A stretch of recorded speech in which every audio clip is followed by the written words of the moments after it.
Alam mo yung kahit ang tagal ko nang nabasa nito and taon-taon siya lumilitaw sa feed ko, it doesn't fail to make me laugh. Kasi capture or kuhang-kuha niya yung ugali ng Pilipino na hindi mo mawari. Sabi niya dito, ito, nagtatraslasyon. Poong Nazareno hindi na po gagawa ng masama. But, wait, there's more. Alam mo yung pupunta silang traslasyon, deboto daw, faith, kung ano-ano pang fancy words. But,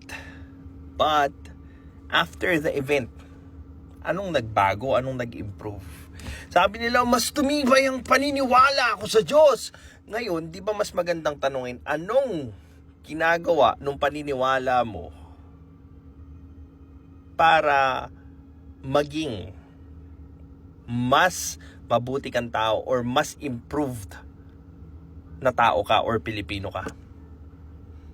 Kasi, if you're just going to use that event to feel good, to absolve your sins, di ba? Kasi, para sa'yo, pag nahirapan ka, di ba?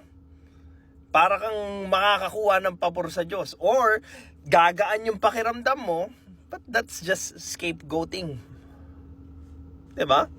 Pinagaan mo yung pakiramdam mo, by going there, mahirapan, nakayapak-yapak ka, siksikan, physical pain. But, kung wala kang babaguhin sa ugali mo, kupal ka pa rin.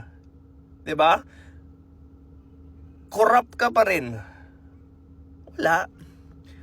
That is just one big carnival for you. Ginagawa mo lang excuse yan para gumaan yung pakiramdam mo doon sa paggawa mo ng mali for the rest of the year. Pinoy na Pinoy. Pinoy Extreme. This is Pinoy Extreme.